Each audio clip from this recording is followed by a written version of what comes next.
Hare Krishna, dear devotees. Welcome for the Bhakti Shastri class. So we'll start.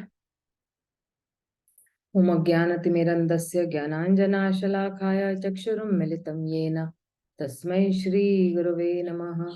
Shri Chaitanya Manobhishtam Sthapitam Yena Bhutale Swayam Rupa Kadamayam Dadati Swapadantikam Vandeham Shri Gurun Shri Yutapatakamalam Shri Gurun Vaishnavanscha Shri Rupam Sagrajatam Sahagana Raghunatham Vitam Tam Sajivam Sadvaitam Sarvadhutam Parijana Sahitam Krishna Chaitanya Devam Shri Radha Krishna Padan Sahagana Lalita Shri Vishakham Vitamsha Namo Vishnupadaya Krishna Prishtaya Bhutale Srimate Bhaktivedanta Swaminiti Namine Namaste Saraswate Deve Gauravani Pracharine Nirvishesha Shunyavadi Paschata Deshatarine He Krishna Karuna Sindhu Dinabandhu Jagatpate Gopesha Gopika Kanta Radha Kanta Namostate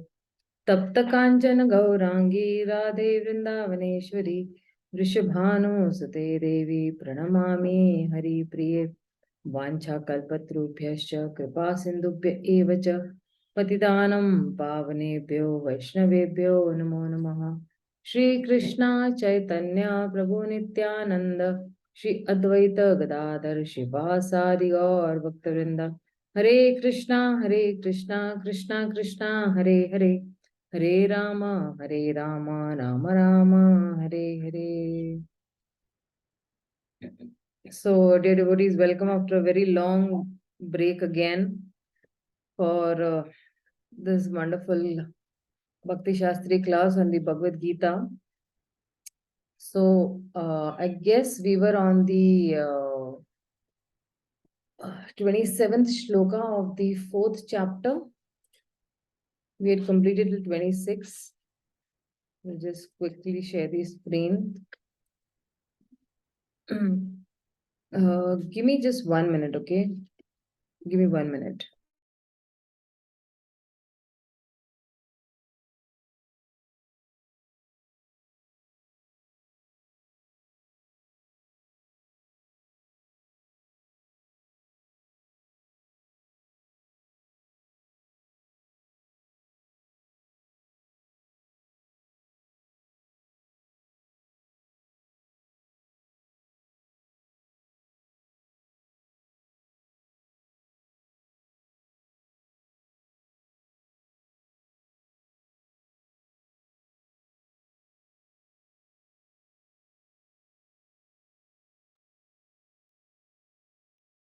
Hare Krishna.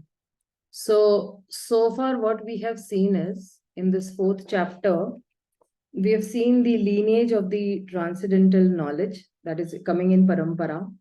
Then we have seen even the divine nature of the Lord's appearance, that how the conditioned soul who transmigrates from one body to another, he forgets everything due to the change of the body. And because he is different from his body. And then we saw again about Krishna's eternal devotees, Krishna's supremacy we have seen, the uniqueness of Krishna's appearance we have seen, the time of Krishna's appearance we have seen, that when does Krishna appear? Whenever and wherever there is a decline in the dharma or religious practices, Krishna actually appears. And what is the purpose of Krishna's appearance? It is to deliver the pious and annihilate the miscreants and to re-establish the religious principles, and that is why he appears millennium after millennium. We also saw that what is the result of properly knowing Krishna's appearance? If somebody knows Krishna's appearance and activities, then when he leaves this body, he does not have to take another birth again in this material world, and he attains the spiritual abode of the Lord. And those who know Krishna, those who love Krishna, then they are freed from the attachment, fear, and anger, because they're completely absorbed in taking refuge of the Supreme Lord. And we also saw that how Krishna is the creator and the culmination of all the paths, like how Krishna reciprocates with a particular worshipper's mood, right? He reciprocates accordingly with. And we also saw that there are certain degrees of realization. Also, Krishna rewards devotees according to their, intensities for love, because people on different paths do not realize different things. They realize different degrees and aspects of Krishna. We also saw, people who worship demigods, uh, you know, their success is in their material work, and they get the results also. And how Krishna has created the four varnas and the four ashramas, and how that particular karma or work does not contaminate Krishna or affect him, because he does not aspire for the fruits of work. So, one who understands this truth about Krishna does not become bound in the reactions of his work. So, working without attachment. And we also saw that we also actually understood the karma on the path of jnana, that how the laws of karma are very intricate, and how one who sees action in inaction and action in who sees inaction in action and action in inaction, so that person is a very intelligent person, and he's in a transcendental position, although he is not engaged in many sorts of actions. Then we also saw that how jnana burns up all the actions, also karma. We also saw, the sadhana, the uh, arukshu stage. We saw the stage of perfection also, the siddha also in the 21st, 22nd, 23rd lokas. We saw that. We also saw that when we do sacrifice in spiritual consciousness, that will lead to the spiritual goals, and how we attaining jnana through yajna. So we saw about demigod worship and Brahman worship and mind control, sense control, charity, austerity, and scriptural studies. We also saw about, you know, how demigod worship, the karma yogis worship the demigods by different sacrifices. So now, from the 27th shloka onwards, because so far there are different types of sacrifice. So we saw demigod worship, the Brahman worship, we saw the mind control, and we saw the sense control in the 26th shloka. So from the 27th shloka onwards, he's speaking about the 27th shloka primarily speaks about self-control. So let's dive into the shloka and see what Prabhupada has to say.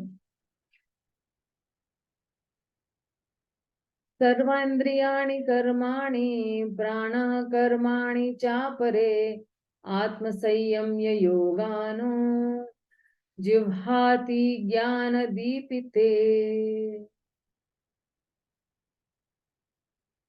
Somebody read the translation and purport both.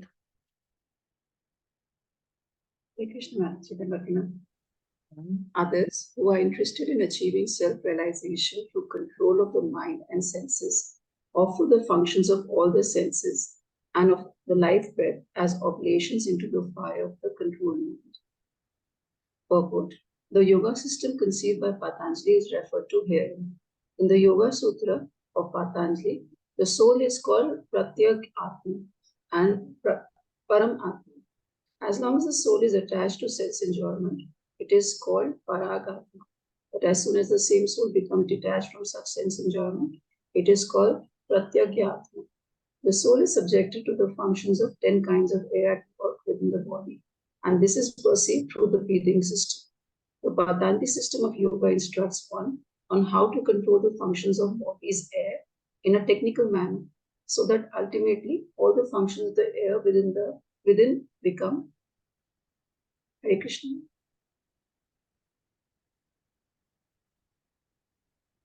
become favorable for purifying the soul of material attachment. According to this yoga system, Pratyag Atma is the ultimate goal. Pratyag Atma is withdrawn from activities in matter.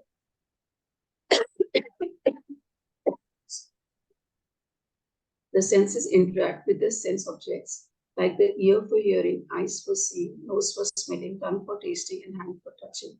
And all of them are thus engaged in activities outside the self. They are called the functions of the prana vayu. The apana vayu goes downwards. Vyana vayu acts to shrink and expand. The saman vayu adjusts equilibrium. Udan vayu goes upwards. And one is enlightened. One engages all these in searching for self-realization. Hare Krishna. Yeah, Hare Krishna. Thank you, Mataji. So over here he is saying that Sarvani Indriya Karmani means what? That karma of all the senses are offered. And Prana Karmani also. The activities of the prana are also offered. And in the pranayam, the breathing is regulated as a means to regulate the breathing. Breathing turns the consciousness inwards. So the process of Ashtanga Yoga, in this Ashtanga Yoga, there is a stage called Pratyahara, where one cuts off all the senses. So the Gyan Yogis, what they do is, the Gyan Yogis in many ways wanted to have this sadhana of Ashtanga Yoga, because their process is also to turn that consciousness inward. So some Gyan Yogis may also use this sadhana of Bhakti Yoga, and sometimes they may think about the impersonal Brahman, or practice neti, not this, not this, not that, that way. So in whatever way they wanted to turn their consciousness inward, so then that is why he's saying that Atma Sanyamya of controlling the mind. So they are self-controlled and they're trying to turn inwards in the fire of that inward mind. So when you say Agno, the fire of that inward mind. Okay, so, and he's also saying that Jivhati Jnana Deepeta. So because they are illuminated by knowledge, and because of the urge of self-realization, because of the knowledge they realize, that real knowledge is not outward, but that real knowledge is inward. So, in the purport, Srila Prabhupada, he's saying that in the Yoga Sutra Patanjali, here, he's saying that in this Patanjali, the soul is called Pratyag Atma. So as long as the soul is attached to sense enjoyment, it is called Parag Atma. He's saying over here. But as soon as this soul becomes detached from sense enjoyment, then it will be called as Pratyaga Atma. So actually, raga means attachment, and paraga means when the attachment is attracted outwards and attached to things is called Paraga Atma. Okay, so, and when you call Pratyaga Atma means the soul turns inward and the soul becomes detached like Pratyahar. So, to become Pratyag Atma is actually the ultimate goal. And Srila Prabhupada also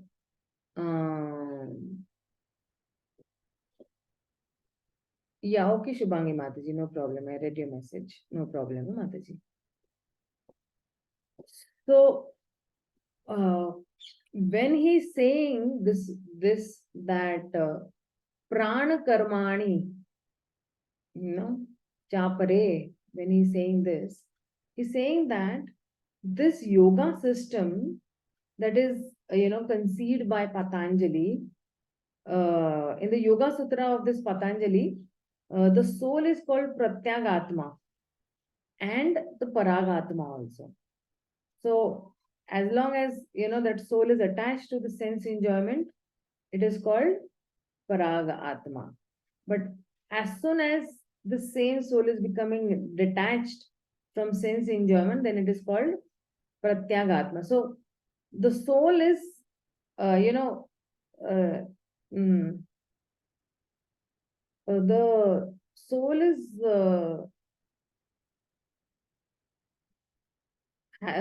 it is subjected to these 10 functions of 10 kinds of air at work within the body.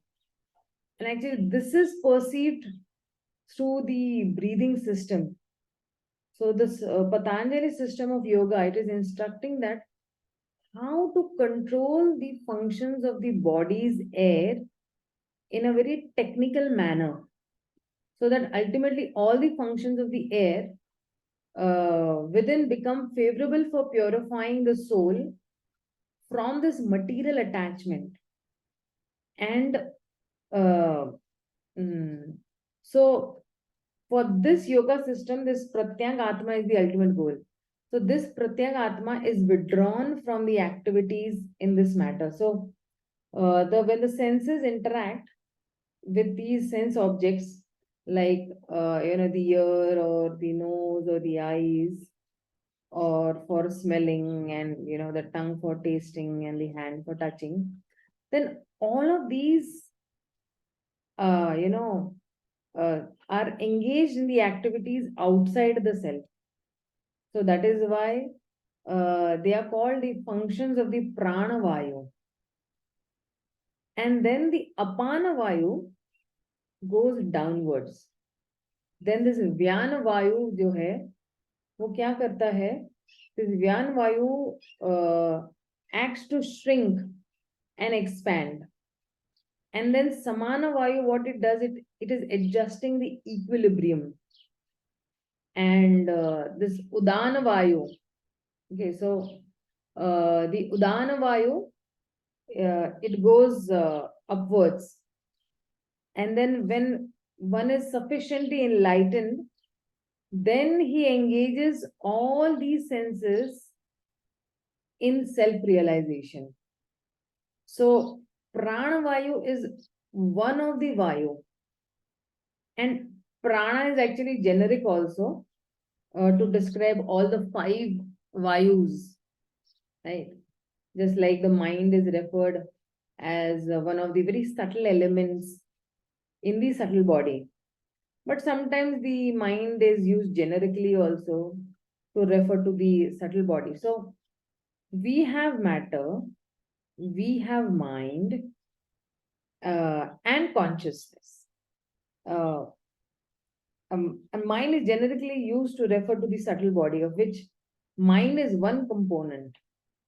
So similarly, this prana vayu is also, generically used to refer to all these prana vayus, these 5 vayus, that is the saman vayu. So, for example, saman vayu, sometimes when we move around, when we move around and around a merry-go-round, or, the giant wheel, we feel, like a vertigo sort of a thing, or some giddiness we feel, right? So we feel like because that vayu is disrupted or it is disinclined. So the whole system of analyzing the system based on vayu is a very, you can say, sophisticated system of analysis. So when we look at the body, there are different ways of looking at it. one way of looking at the body is like the Vedic culture is offering different ways of looking at the body. It involves prana, it is involving Shakti, then it has Kaph, Pith, and Vat also. And even Ayurveda is connected to this. So the important principle over here is that the whole process of this Vayu is directed towards, this is directed inwards. And that is why, you see nowadays people are doing, this Anulom Vilom. Even I do Anulom Vilom. And if by practicing this respiratory disorder will go away. And similarly, by doing something else, even other diseases also go away. So these things may be happening and these things may be beneficial also. But the primary goal is not doing all these things. All these regulations of life is to turn our consciousness inwards and get that self-realization that I'm not this body, I am the soul. And I have to work on the soul platform. So let's move to the next.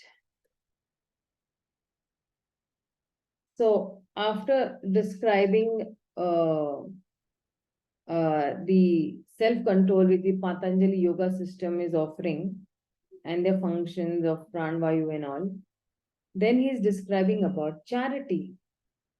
Recently, we all have done charity during Janmashtami for sure. So let's see what Krishna has to say. द्रव्य यज्ञस्तपो यज्ञ योग यज्ञस्तथा परे स्वाध्याय ज्ञान यज्ञश्च ययता संसिता व्रताः.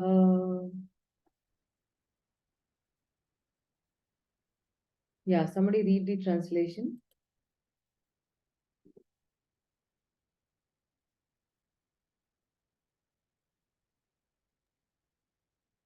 Hare Krishna. Hare Krishna.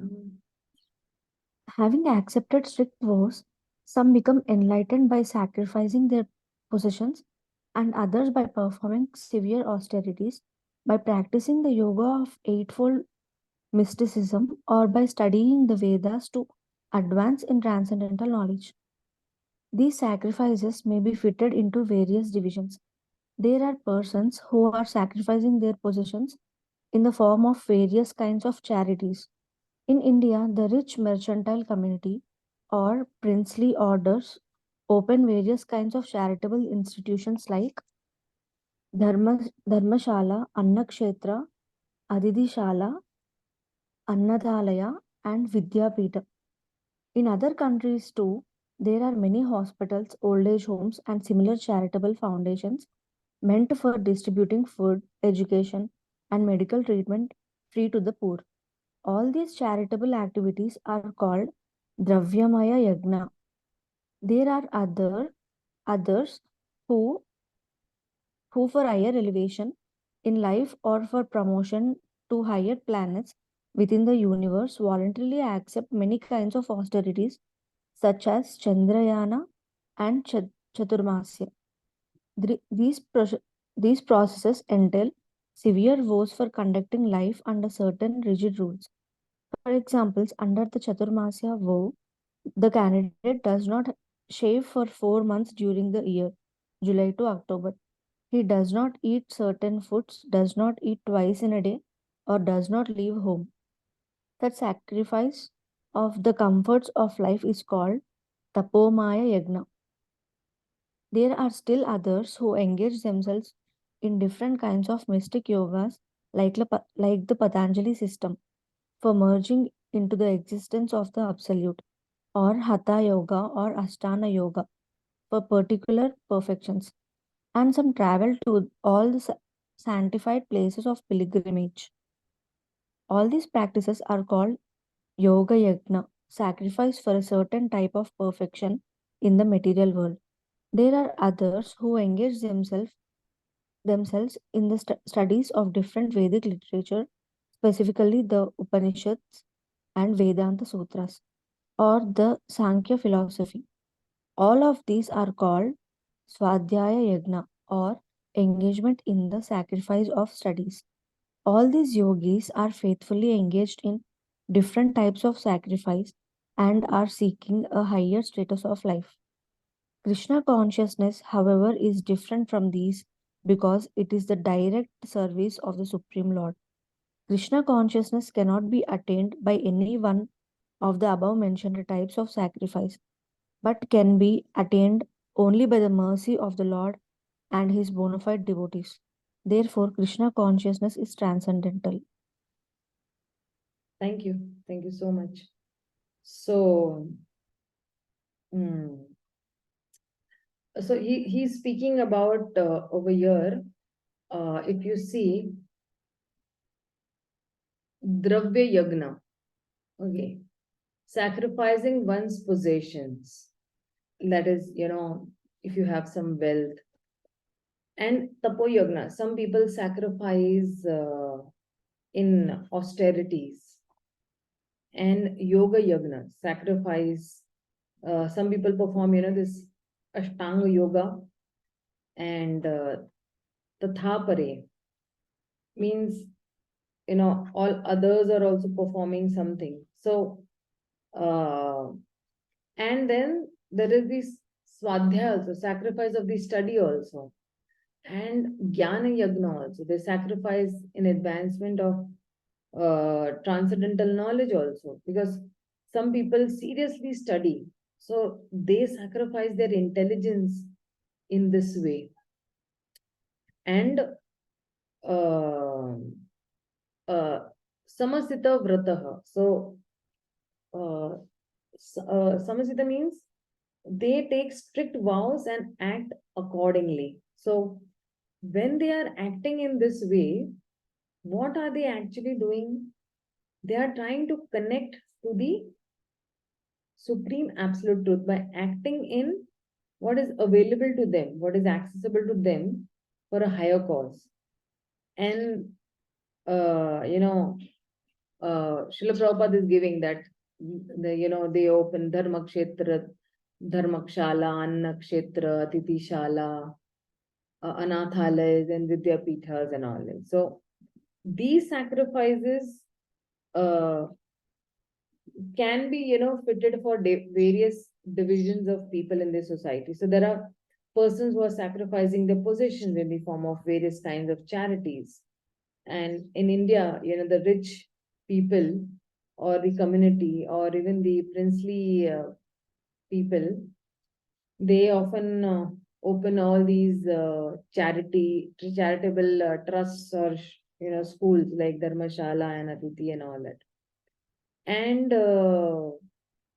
even in other countries, like people will open hospitals and old age homes and some charitable foundations and all, like so uh,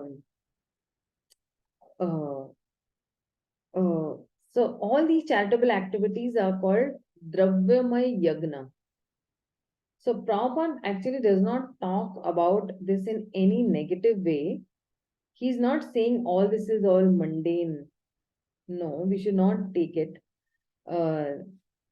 We should. He does not say that, okay, this is all mundane, and we should not take it in a negative way. We should only chant Hare Krishna and be happy. No. Krishna is also telling that this is one of the way of doing sacrifice. Someone may say that they are doing this just for name and fame, but at least they are not seeking name and fame by going to parties or pubs or trying to have some very big name by some low ways, some wrong means, you can say. So even if they're looking for name and fame, they're doing so by the way it benefits others. So this is actually indicating that this is a consciousness situated in the higher mode. And that is why he's saying that Tapo Yagna. Srila Prabhupada is talking about Chaturmas. Chaturmas can become a very intricate ritual, but Srila Prabhupada didn't go too much into the technical details of Chaturmas. So, of course, many people ask me, that should we follow Chaturmas and fast for 4 months and eating only once? So, Prabhupada has not given too much about Chaturmas. He has spoken about the Kartik month, the Damodar month, he's spoken about Purushottam month, but he has given not given too much of technical details for Chaturmas. So that is why many follow and many don't follow. If those who can follow and their health permits, they follow. So and Prabhupada is also speaking that if this is of course this is when you are doing some tapasya, it's a purifying process, right? And now for example, under the Chaturmas vow, this candidate, he does not shave for 4 months, right? Prabhupada is speaking about that some rigid rules and regulations, that he does not shave for 4 months, or he does not eat certain foods, and does not eat twice in a day, or he does not leave home. So such sacrifice of the comforts of life is called tapomay yagna. So you're minimizing the needs of the body and focus more and more on the spiritual needs. So there are two ways actually to not care for the body. Uh, uh, it's actually pertaining to our hair. One is to neglect it to grow, and other is to completely shave it off. So in Kali Yuga, it is said that uh, what is it? Lolyam Kesha Dharanam. So one of the symptoms of Kali Yuga is that they will keep hair, beard, and mustache in the same line and in different styles. So nowadays you see, maybe I think a decade back, this trend has started that men and boys, they start keeping beard and mustache. So normally Vaishnavas shave off, but in some cases, Vaishnavas may let it grow without bothering about it. So it is austerity as one is not bothered about one's look. So uh, yoga yagna, he's talking about mm, uh, uh, what do you say? This particular shloka, that how this yoga yagna is also there. So let's go to the next shloka.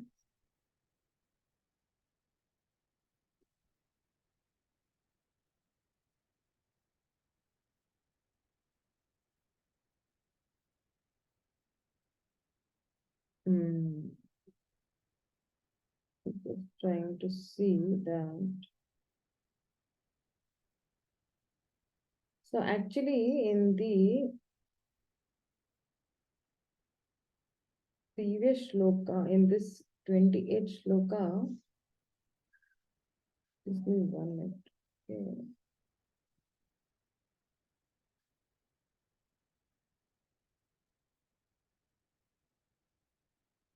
Okay.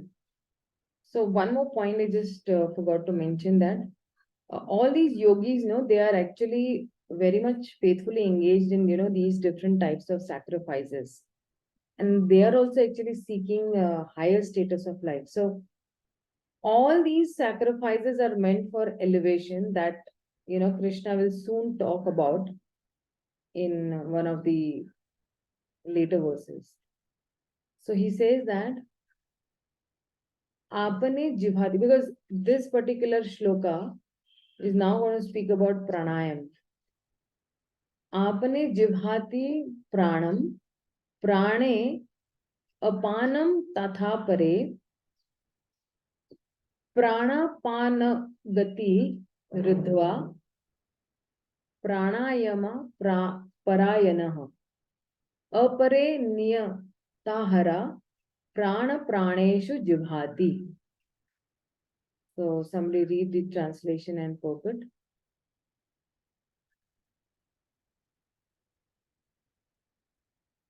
Kalyani Mataji, read.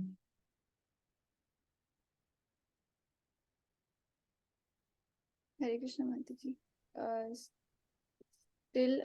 Still others who are inclined to the process of breath restrain to remain in trance, practice by offering the movement of the outgoing breath into the incoming and the incoming breath into the outgoing, and thus at last remain in trance, stopping all breathing. Others, curtailing the eating process, offer the outgoing breath into itself as a sacrifice. Purport. This system of yoga for controlling the breath process is called pranayam, and in the beginning it is practiced in the hatha yoga system through different sitting postures. All of these processes are recommended for controlling the senses and for advancement in spiritual realization. This practice involves controlling the airs within the body so as to reverse the directions of their passage. The apana air goes downward and the prana air goes up. The pranayam yogi practices breathing the opposite way until the currents are neutralized into purak, equilibrium. Offering the exhaled breath into the inhaled breath is called rechak. When both air currents are completely stopped, one is said to be in kumbhaka yoga. By practice of Kumbhak Yoga, one can increase the duration of life for perfection in spiritual realization.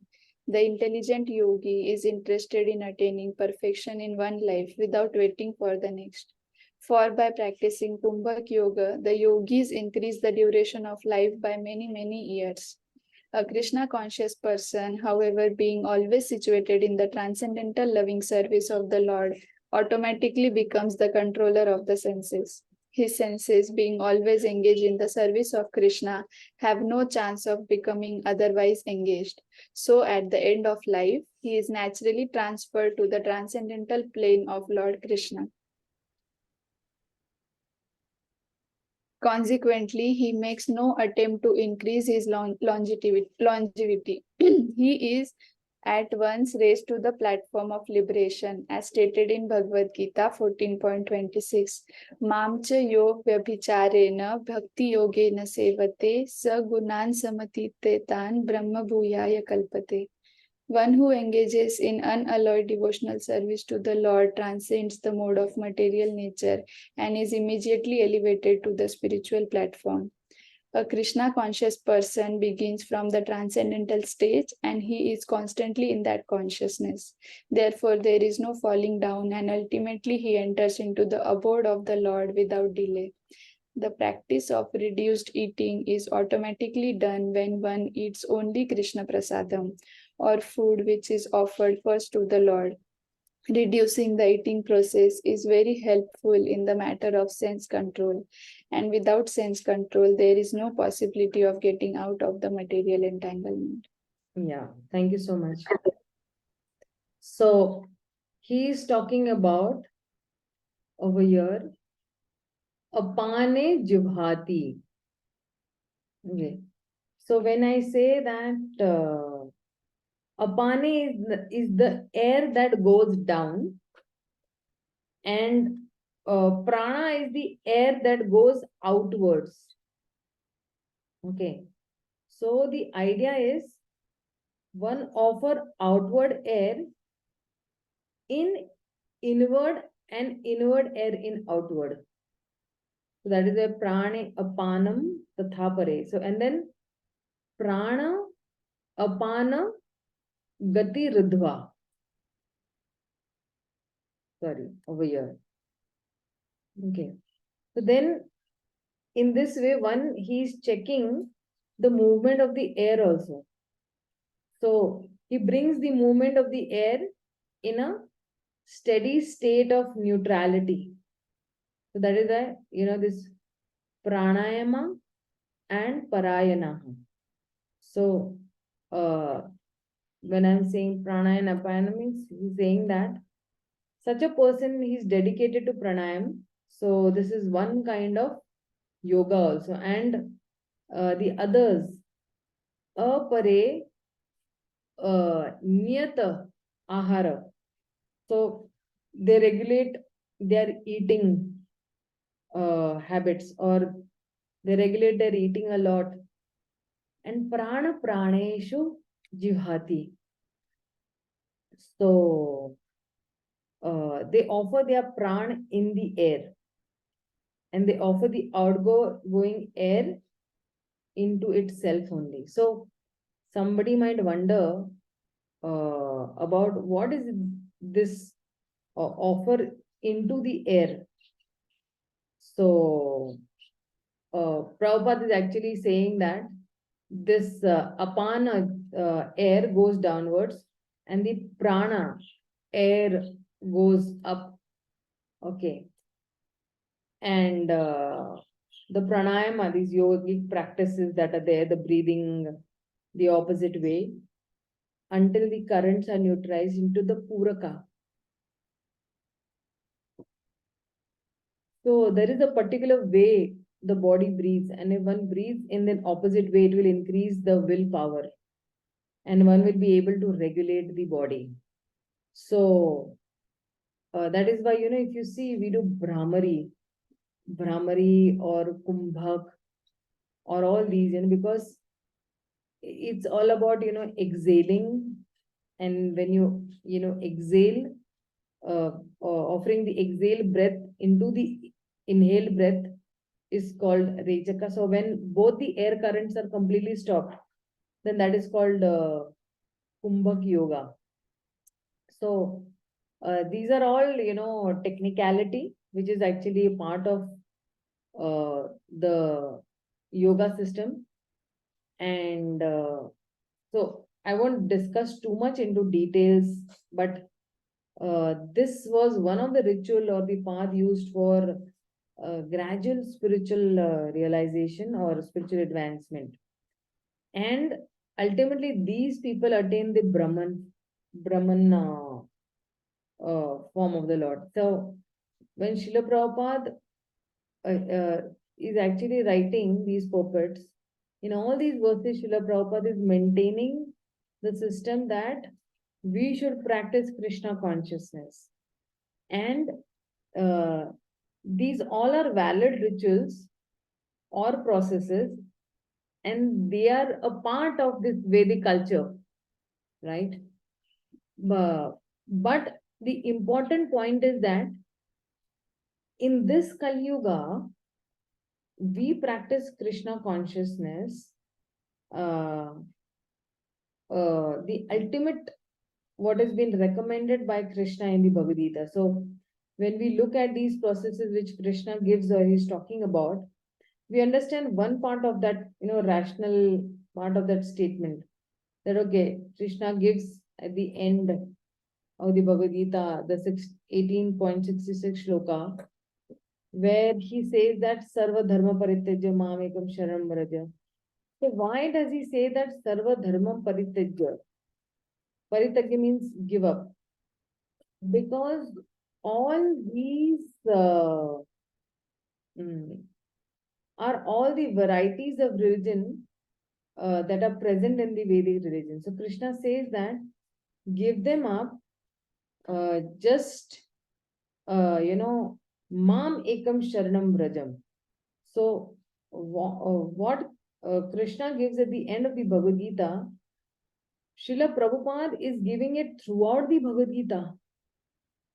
So Srila Prabhupada is not cancelling what Krishna is giving, but Srila Prabhupada is giving the conclusion throughout the book, so that we do not get any misunderstanding and we don't lose out.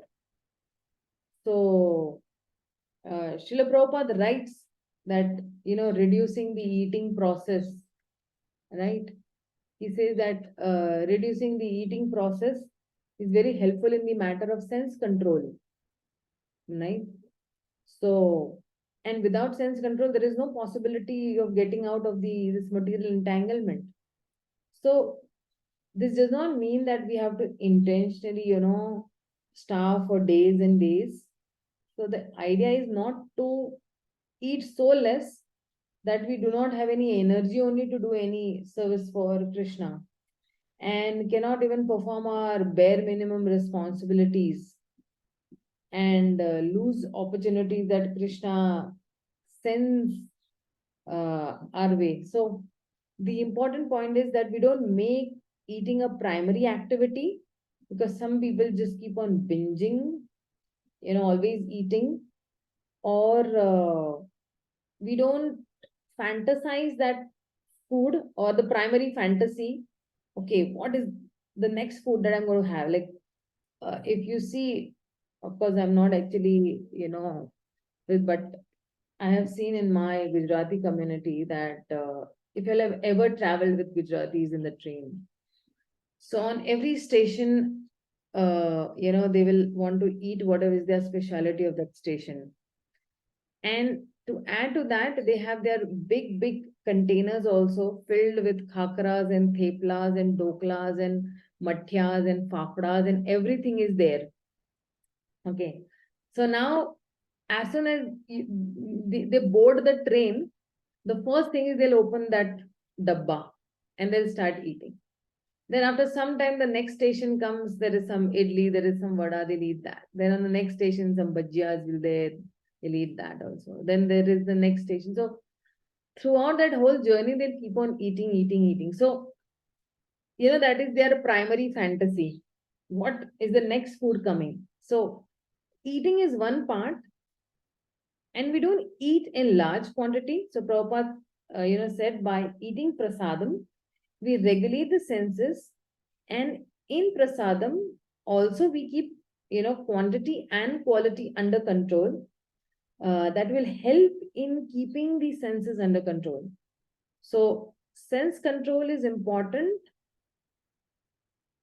or the foundation for liberation is important. So, we need to decide on that. So what is more important? So that is why Prabhupada speaks about sense control in this particular shloka.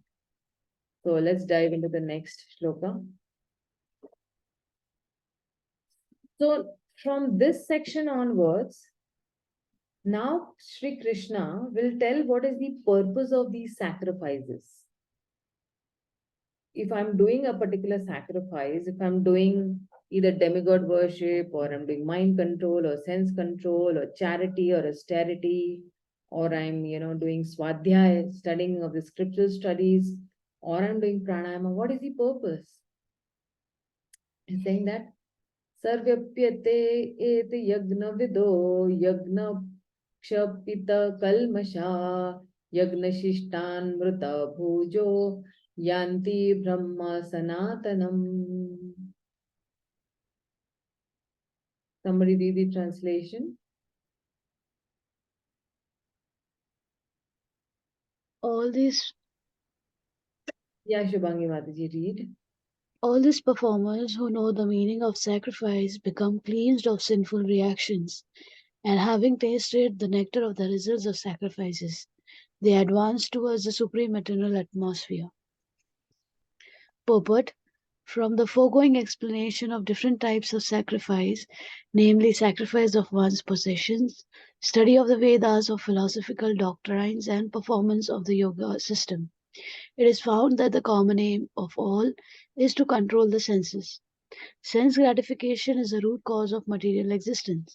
Therefore, unless and until one is situated on a platform apart from sense gratification, there is no chance of being elevated to the eternal platform of full knowledge, full bliss, and full life. This platform in the eternal atmosphere or Brahman atmosphere. All the above mentioned sacrifices help one to become cleansed of the sinful reactions of material existence.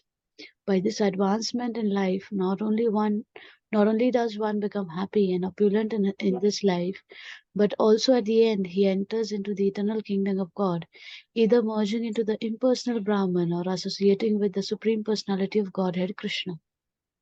Thank you, Mataji. Hare Krishna. So so here, in these 3 to 4 shlokas, Krishna will describe the broad principle and the purpose and even essence of these sacrifices or yagnas. So in this particular shloka, he's saying that these sacrifices will help one to be cleansed of the simple reactions of material existences. So when he's saying that sarve api ete, all these people will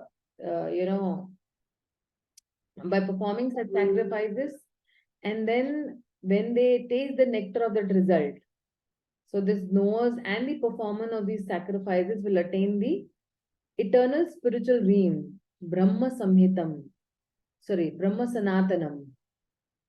So the very first result of this yajna is actually purification. Enjoy the fruits of result and attaining liberation is there, but the very first result is purification. And then he's saying that Yanti Brahma.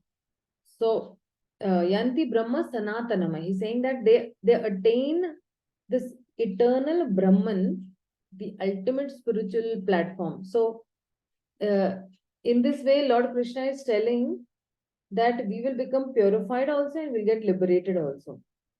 So of course, not all these yagyas will lead to liberation with the same degree and the same speed with that is there. It will vary naturally because there are different levels of commitments also, different levels of sacrifice in different kinds of yagya. But Krishna is giving us, a unifying vision of everything. So there is a diversity of even forms. At one level, a householder, and another level, an Ashtang yogi regulating their breath. And then there are others who are absorbed in, Swadhyaya Jnana Yagya, right? The absorbed in the study of this cultural form, will be different for all these different people. But there is one unifying principle and the purpose, which is purification and liberation. And that is why he says that Yagna Shapita Kalmashaha, one will become purified from the impurities, and Yanti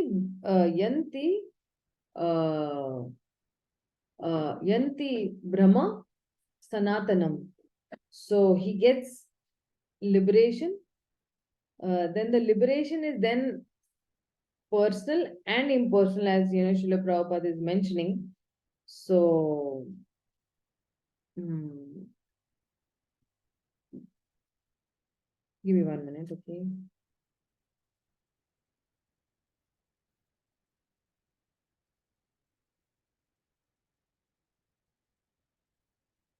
Even I am trying to just understand what is Prabhupada trying to say.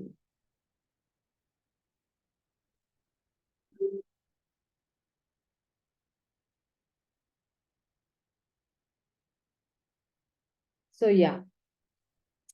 So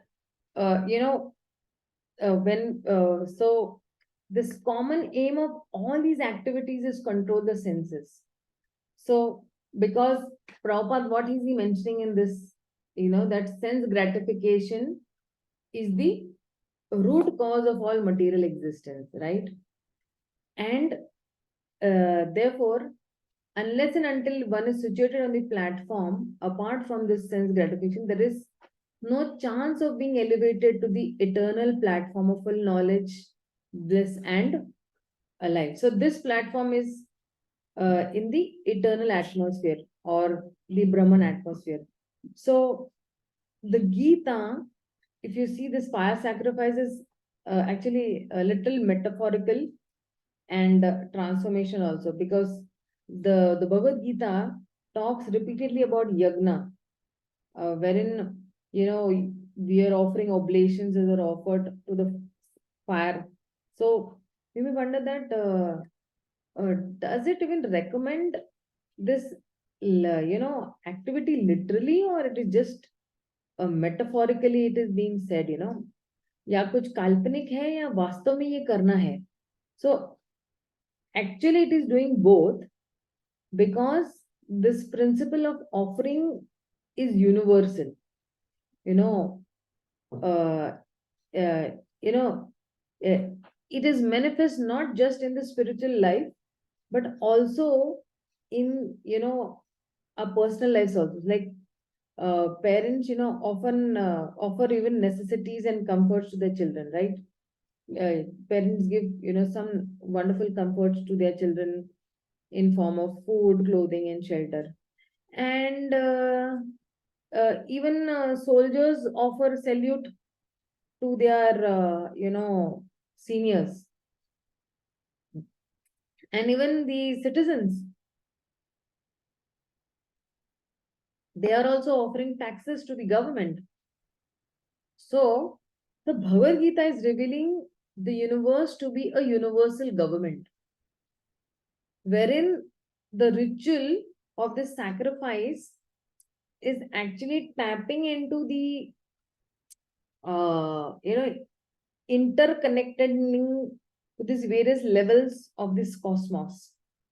So when we say the sacred fire invoked, so when this fire sacrifice is invoked by some special mantras, so then what it is doing is it is acting as a conduit for transporting all our offerings to the demigods who are residing at higher levels, at cosmic levels also.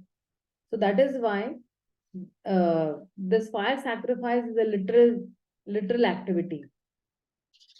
But in Kali Yuga, in today's time, we can't perform the sacrifice completely, because sometimes the meter of the mantra or the pronunciation, these are not very precise. People don't very clearly, recite or utter these mantras properly. So this literal fire sacrifices aren't recommended today as this primary mode of offering.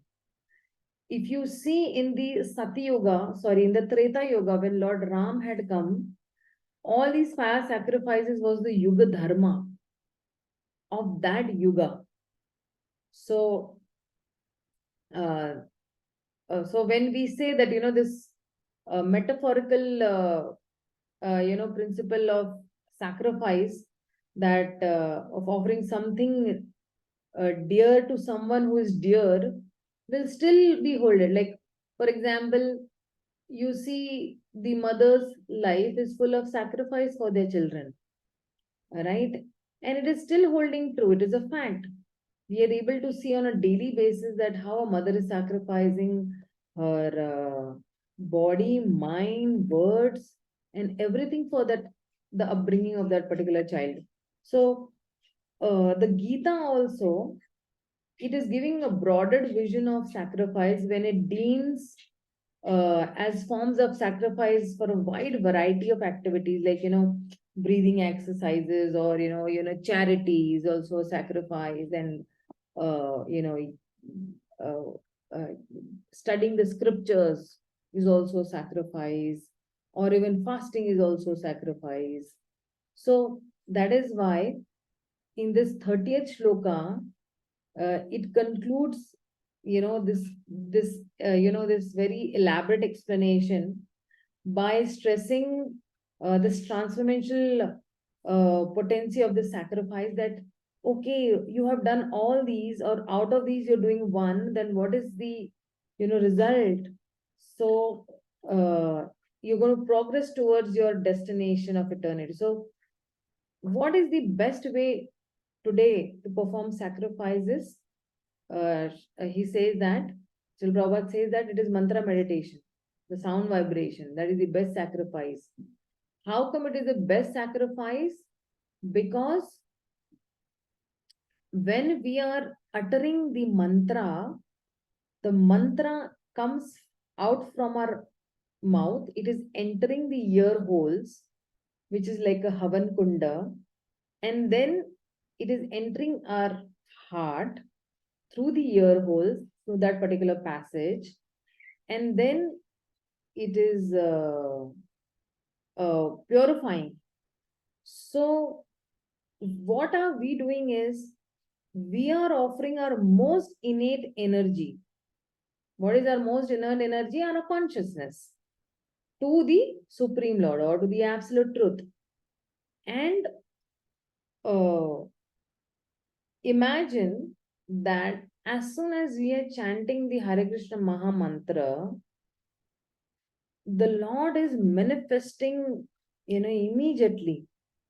And He is accessible immediately in His transcendental sound vibration. And then by becoming purified and transformed through this sacrifice of chanting, we can connect with the highest reality, and we can relish the life's supreme fulfillment. Like, say everybody wants to be happy, right? But they don't know how to be happy. So to for example, if I want to be a successful businessman, and if I associate with a successful businessman, then I'll be trained in that way, right? Or if I want to crack the UPSC examinations, and if I'm in association with those people, then I'll be able to crack the UPSC examinations. So similarly, that if I want happiness, then I have to associate with the person who has happiness. And there is only one person who has happiness in this material world or in this whole cosmic manifestation, that is only the Supreme Lord. So now when I'm actually, because the soul is looking in for happiness, that is why even a Deva session we say search for happiness. We're looking at happiness in every relationship, in every act we do, everywhere we're looking happiness, but our plugs are into some wrong sockets, that is why we don't get happiness. So the moment we chant this transcendental sound vibration, we become purified and we become happy also by associating with that person who has 100% happiness. And that is why we say Om Purnamada Purnamidam Purnat Purnamudachyate, 100%. It's not like that okay, Krishna gave some happiness to Lakshmi Narayan Prabhu, so now Krishna is left with only 50% happiness. Or Krishna gave 25% happiness to Shubhangi Mataji, and now Krishna is left only with 75. No, Krishna will still have 100% happiness. Krishna will still be able to give happiness to millions and millions of living entities, and still he will have 100% happiness. So this is what actually we mean, that we will connect with the highest reality and will relish this life's fulfillment, that by serving the Supreme you will be happy, or not by serving anybody else you will be happy.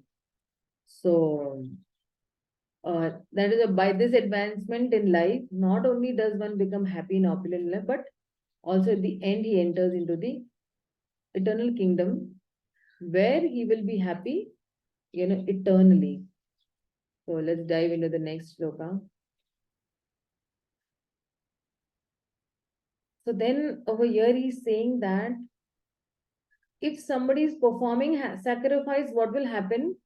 But if somebody is not performing sacrifice, what will happen to him? Nayam lokasti lokasya yagnasya kuto anya kurusattama. Oh, best of the Kuru dynasty, without sacrifice, one can never live happily on this planet or in this life. What then of the next? So please somebody read the purport.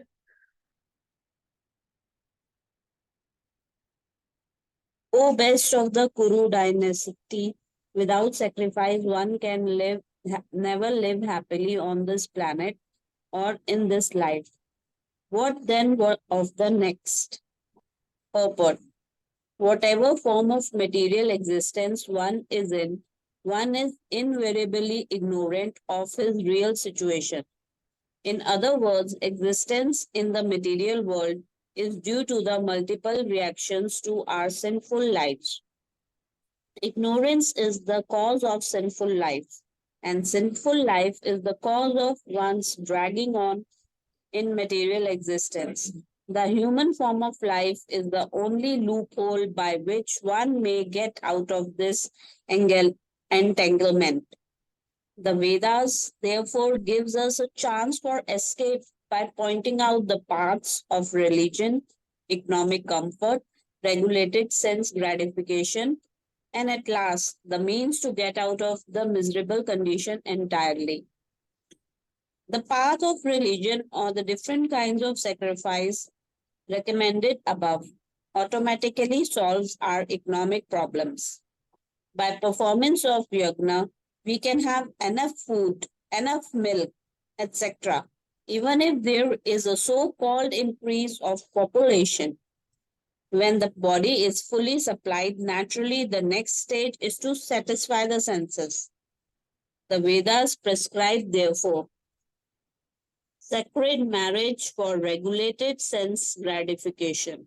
Thereby, one is gradually elevated to the platform of release from material bondage. And the highest perfection of liberated life is to associate with the Supreme Lord. Perfection is achieved by performance of yajna, sacrifice, as described above. Now, if a person is not inclined to perform yajna according to the Vedas, how can he expect a happy life even in this body? And what to speak of another body on another planet? There are different grades of material comforts in different heavenly planets. And in all cases, there is immense happiness for persons engaged in different kinds of yajna. But the highest kind of happiness that a man can achieve is to be promoted to the spiritual planets by practice of Krishna consciousness. A life of Krishna consciousness is therefore the solution to all the problems of material existence. Hare Krishna. Yeah, thank you so much. Thank you. Mataji. So then he's saying that without performance of yajna, even in this world, people will not be happy, right? So,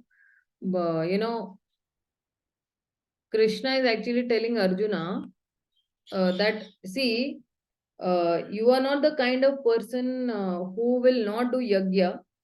You will definitely do yajna, but for those who do not do, then what to tell about the next world? Even in this world, they will not be happy. So, if people will not do sacrifice, people will not be happy even in this world also. So, sometimes, people, they go out, do some enjoyment, and when they, when they are self-pleasure centered. So self-pleasure centered means me first and me alone. And uh, most of us, are eye specialist. Eye means eye for, ice cream, whatever it is. So people will not get any satisfaction. They may get some, temporary, this, but Like some people, they lay down their life for nation.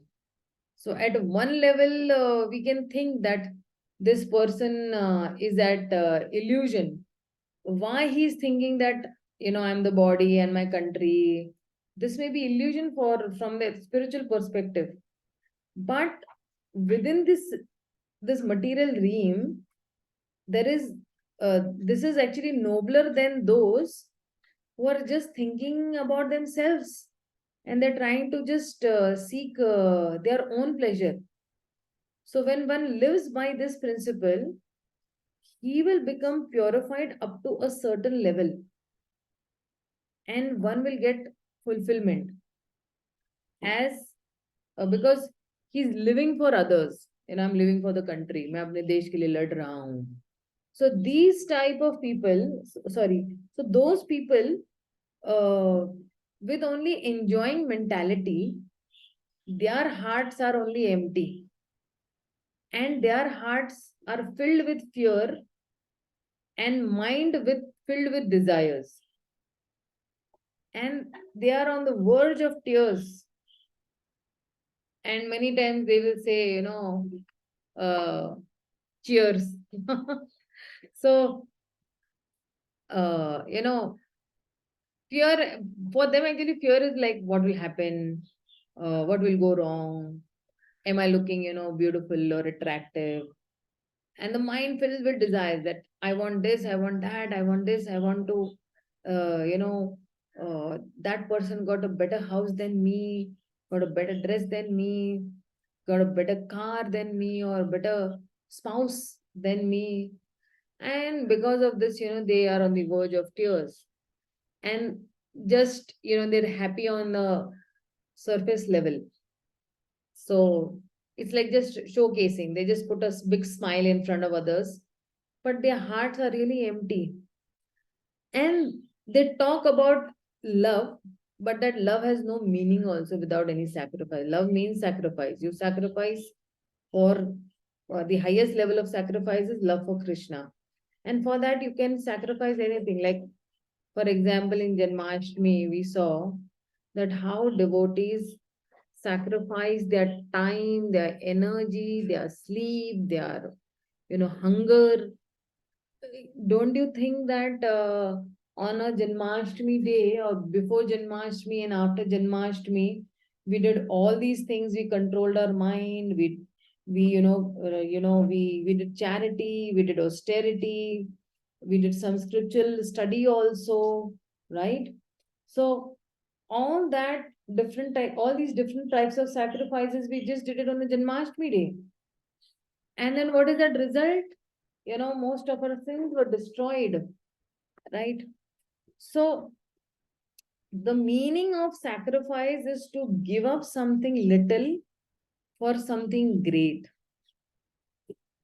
The greatest is the eternal relationship with Krishna.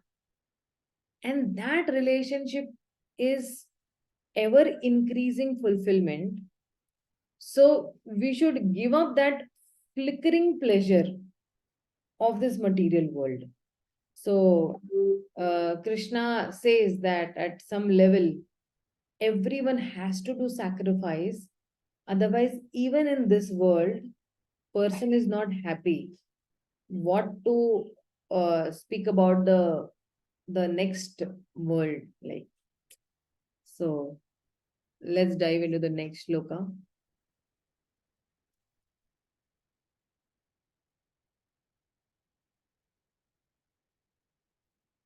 So in this 32 shloka says that there are many types of sacrifices, and so what is the purpose of knowing many types of sacrifices? Evam bahuvida yagna vidata brahmano mukhe karmajan vidhitan sarvan gyatva vimokshase. Yeah, somebody read this translation and purport both. All these different types of sacrifice are approved by the Vedas, and all of them are born of the different types of work. Knowing them as such, you will become liberated. Purport: different type of sacrifice, as discussed above, are mentioned in the Vedas to suit the different types of worker, because of man are so deeply absorbed in bodily concept. So these sacrifices are so arranged that one can work either with body or with the mind or with the intelligence, but all of them are recommended for ultimately bringing one above liberation from the body. This is confirmed by the Lord here with from his own mouth. Yeah, thank you, Prabhuji. Thank you so much. So he's saying that evam bahuvida. Okay. So just give me 1 minute. He's saying that evam bahuvida yagna. All these different kinds of yagyas, these different bahuvida means different forms of yagyas. Vidata, what are they doing is they are spread out from the brahmanas, from the brahmana mukhe. They come from the Vedas, and mukhe means Vedas have outlined them. So all these yagyas involve some kind of work. The whole, see, if you see this whole correlationship that Arjuna, now you should work. So all these yagyas, they are involving some kind of activity, because we also know that inactivity is no solution. So they are born of karma, and so all this, when one understands that that I have to do some karma, right? And without doing karma, I cannot be liberated. So when one understands this, then he will be liberated. So from all these sacrifices, uh, you know, uh, are different. Bahu Vida Yagya. Why? Because they have come from the Vedas. And what is their ultimate purpose? Their ultimate purpose is one, that which is to liberate the living entities from this material existence. And how will that happen? So he's saying that uh, through purification, and that purification requires some kind of activity. So even somebody is doing pranayam, he is doing some activity, he is breathing and breathing out, right? Some activity he is doing. So yeah, so that is why when that work is involved, or he's involved in that work, and by involving in that work, then that will gradually lead him to liberation. So all of them are ultimately meant for this purpose of liberation only. All these yagyas are meant for liberation only. This is what he's trying to say in this particular purport. So let's go to the next.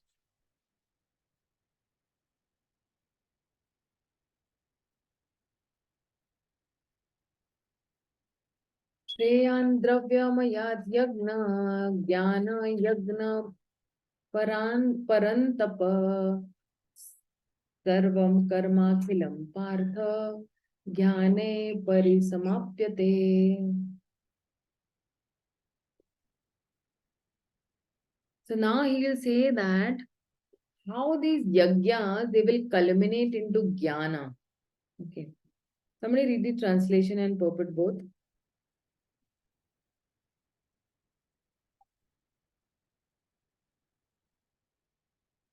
Mataji, can I read again? Yes, you can read again. O chastiser of the enemy, the sacrifice performed in knowledge is better than the mere sacrifice of material possessions.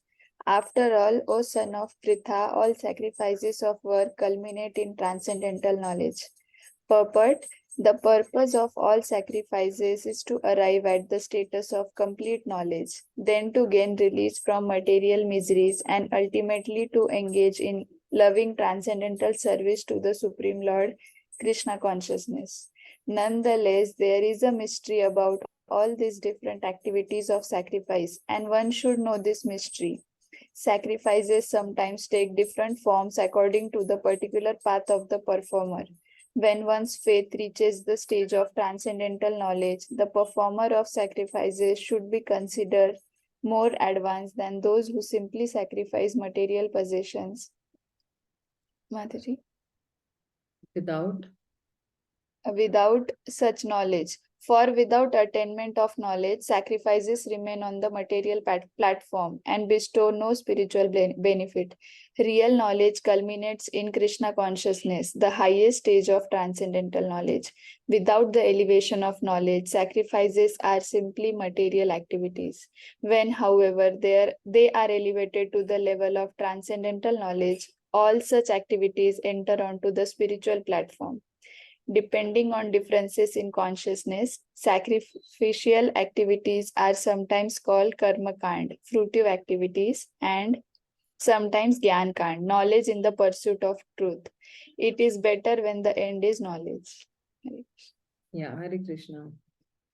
So, if you see over here, he says that Shreyan, Shreyan means better than. Okay, Dravya Mayat, better than sacrifice of one wealth or his possession is what? Jnana Yagya, Parantapa. It is better actually the sacrifice of knowledge. And then Sarvam Karma Khilam. So all the activities. So their ultimate goal is what? Their ultimate goal is Parisamapyate.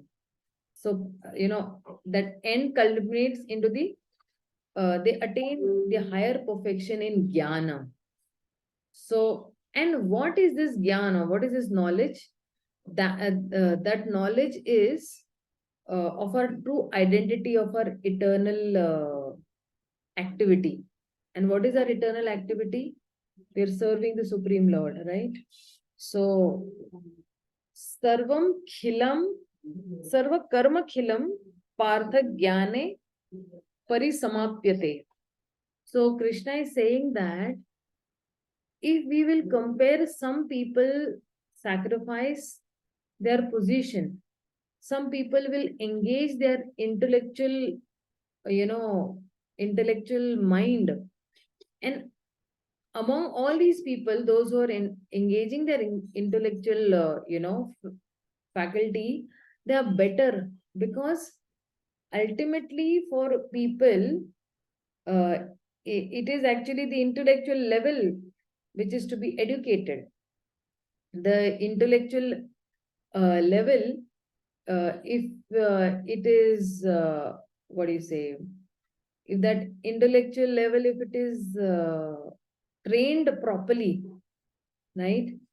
And if it is because it will redirect our heart from the matter towards Krishna. So from the world of,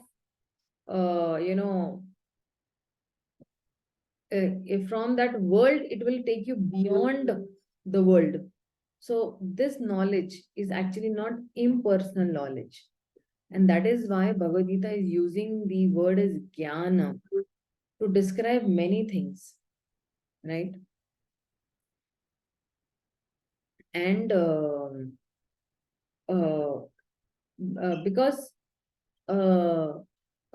it refers to the spiritual knowledge. This spiritual knowledge will only ultimately culminate in the knowledge of Krishna. So where Krishna in the Bhagavad Gita also says that Vedescha karma, Vedescha sarve aham eva vedyo.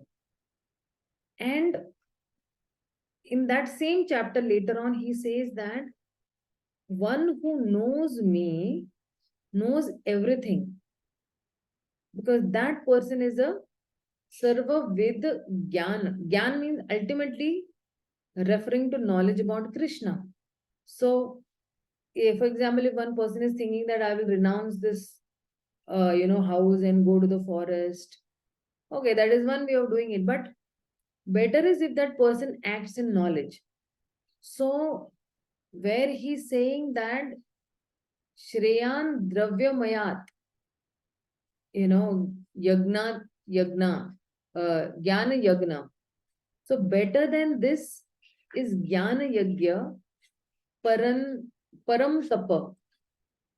He's saying this, that because this Jnana will lead to development of intellect, and ultimately that person will acquire spiritual knowledge. So, because so many people give charity, that is good, but if they are not advancing in spiritual knowledge, then their charity be at the best in the mode of goodness, and will keep them bound in material existence in Satagun. But when they understand that, okay, I'm not this body, I'm the soul, and the soul has an eternal relationship with Krishna, and whatever I possess is also belongs to Krishna, it is Krishna's property, then their charity will lead to purification and ultimately liberation also. So here Krishna is recommending, he's telling Arjuna actually to cultivate this jnana. So how one should cultivate jnana? So what is Krishna actually telling? He's saying that go to forest, read the scripture and cultivate jnana, or go to the forest and speculate. That is how you cultivate jnana. Or how to cultivate jnana? What is jnana? The glory of jnana. So Krishna will tell about this jnana in the, what are the different methods, results, and glories of attaining this jnana. So, in this whole section, where from the 30th shloka to the 33rd shloka, Krishna has talked about various principles of yajna. So, and which was because everything is, spiritual. It is the Lord's energy. Everything can be spiritualized. And this principle of yajna is also to spiritualize our activity. So Krishna describes various forms of yajna which can be performed by different people. They can do yajna, they can strive for purification, and he describes even the principles.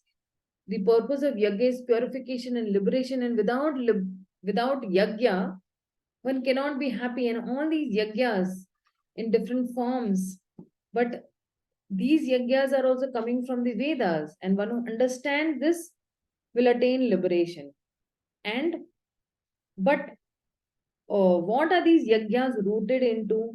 These yajnas are rooted in karma, because they are all born in karma. So the person who understands this and he chooses the right kind of activity, then he will attain liberation. And that liberation, involves that you get proper knowledge. So if somebody do this yajna, if somebody does this yajna ignorantly and somebody does these yajnas with knowledge, then the gyan with knowledge is better, because yajna in knowledge will lead them to further development in knowledge. So means what? Their knowledge will deepen more and more, and it will become more internalizing. And he will have realizations also when he's internalizing. And then he'll become more advanced in understanding that knowledge. Therefore, Krishna says that ultimately all yajnas will lead to knowledge. And now from the next section, that is 34 to 42, Krishna will recommend Arjuna that how should you acquire knowledge? What is the right way of acquiring knowledge? And what is the bona fide way of acquiring knowledge? Uh, a very wonderful shloka is coming up. So let's dive into that shloka. So this is a very famous shloka. Tadvidi pranipatena pariprashnena sevaya. In fact, a whole seminar can be given on this shloka. Tadvidi pranipatena pariprashnena sevaya. Upadekshayanti te jnanam jnanina tattvadarshina. Somebody read the translation and purport both. Hare Krishna Mataji, can I read? Yeah, you can read. Read. Just try to learn the truth by approaching a spiritual master. Inquire from him submissively and render service unto him. The self-realized soul can impart knowledge unto you because he has seen the truth. The path of spiritual realization is undoubtedly difficult. The Lord therefore advises us to approach a bona fide spiritual master in the line of disciplic succession from the Lord himself. No one can be a bona fide spiritual master without following this principle of disciplic succession. The Lord is the original spiritual master, and a person in the disciplic succession can convey the message of the Lord as it is to his disciple. No one can be spiritually realized by manufacturing his own process, as is the fashion of the foolish pretenders. The Bhagavatam 6.3.19 says, Dharmam tu sakshat bhagavat pranitam. The path of religion is directly enunciated by the Lord. Therefore, mental speculation or dry arguments cannot help lead one to the right path. Nor by independent study of books of knowledge can one progress in spiritual life. One has to approach a bona fide spiritual master to receive the knowledge. Such a spiritual master should be accepted in full surrender, and one should serve the spiritual master like a menial servant without false prestige. Satisfaction of the self realized spiritual master is the secret of advancement in spiritual life. Inquiries and submission constitute the proper combination for spiritual understanding. Unless there is submission and service, inquiries from the learned spiritual master will not be effective. One must be able to pass the test of the spiritual master, and when he sees the genuine desire of the disciple, he automatically blesses the disciple with genuine spiritual understanding. In this verse, both blind following and absurd inquiries are condemned. Not only should one hear submissively from the spiritual master, but one must also get a clear understanding from him in submission and service and inquiries. A bona fide spiritual master is by nature very kind toward the disciple. Therefore, when the student is submissive and is always ready to render service, the reciprocation of knowledge and inquiries becomes perfect. Hare Krishna. Yeah. So this whole section from this 34th shloka to 42 shloka, it's actually giving us the glory of transcendental knowledge, or Divya Gyan. See, if you see this chapter is titled only Transcendental Knowledge. So when he's saying that tad vidhi, that knowledge, which knowledge this has been talked about in the 33rd shloka, है ना, ज्ञाने परिसंप्यते. Jnane means in knowledge. So all kinds of work that is done and all types of sacrifice that are involved in that work, what will happen, it will culminate into knowledge. So now how can this knowledge be acquired? you acquire knowledge. Okay, so you say that pranipatena, by approaching a spiritual master, how? Submissively. And then he's saying that pariprashnena. He's saying that by submissive inquiries, and sevaya, by rendering services. And then he's saying that upadekshayanti is that, see, upadesh means what? Upadesh means to give instruction, right? So Srila Prabhupada said that they will initiate that knowledge. Who will initiate that knowledge? The seers of truth or the tattvadarshi, okay, the self-realized souls. They will initiate. So the focus here is on Gyan. So Krishna does not say over here Bhaktina. He says over here Jnaninas. So, of course, Krishna will later say on all Jnana will culminate in Bhakti in the 7th chapter, where at that particular stage. So Krishna has not introduced Bhakti directly. So he's focusing on Jnana.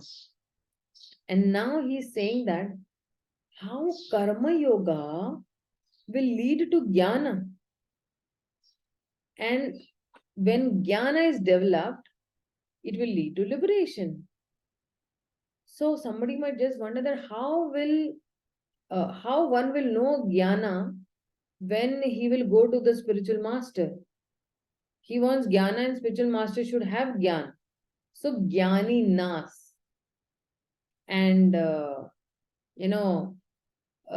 Krishna has said that Avitram Jnanam Etena Jnanino Nitya Vairina. So all living entities are Jnanis as we are Sat, Chit and Ananda, souls. And we have knowledge, but currently this knowledge is covered. So what happens? The spiritual master is a person who's able to uncover that conditioning or that gyan which is covered currently. Because they have become jnaninas. They have become self-realized, and that is why they can uncover. So if you say the soul is by nature jnani, but because of the covering, it becomes ajnani. But the spiritual master is one who removes that covering. Jnaninas tasva darshana, because the spiritual master is jnani. He has seen the truth. So after seeing the truth, he can explain that truth to us. So, what we have to do? We have to do three things. We have to do pranipatena, we have to do pariprashnena, and we have to do sevaya. Pranipatena means we have to be humble. Pariprashnena means we have to inquire, humbly inquire. And sevaya means our attitude should be of service mindedness. That way. So, if you see, the spiritual master is like a coach for us, a trainer. He gives us guidance on how to progress in spiritual life. So, when we say that pranipatena, pranipatena means approaching a spiritual master. So, and pranipatena means always by humbleness. So, somebody might wonder, Are, kya hai ye humbleness? So, humbleness means what? Humbleness means to admit that I don't know the way. And pranipatena means to actually bow down and pay obeisances. I don't know. You know it. Please, be my guide. Genuinely, you have that, bhav. So, in our spiritual journey, we have to move inwards The soul is inside and we are the soul. But we are not aware that we are the soul. So we will direct our consciousness inward and realize that we are the soul. After that, we have to realize that the soul is eternally connected to Krishna. And Krishna is also sitting inside. But we can't see things inside. So we need to know the way, right? अंदर जाने के लिए एक रास्ता है, लेकिन वो रास्ता हमें पता नहीं है. So we need to know that way. So the spiritual master knows that way. वो राह जो है, वो गुरु ही बताते हैं हमें. And the spiritual master knows that way also, and he provides that way also. So in humbleness, what we do, we go to the doctor and, we wanted to know, what the problem is. But if the patient thinks that, oh, I know more than the doctor, then the doctor cannot treat him. So when Srila Sanatana Goswami also, he inquires that, who am I? Ke ami? Why am I suffering in this material world? Right? So that way, inquiring. Hana. Pranipatena. And then inquisitiveness. So humbleness does not mean that we have to just bow down our head and fold hands and pay obeisances. It means that we should be inquisitive to inquire also. Right?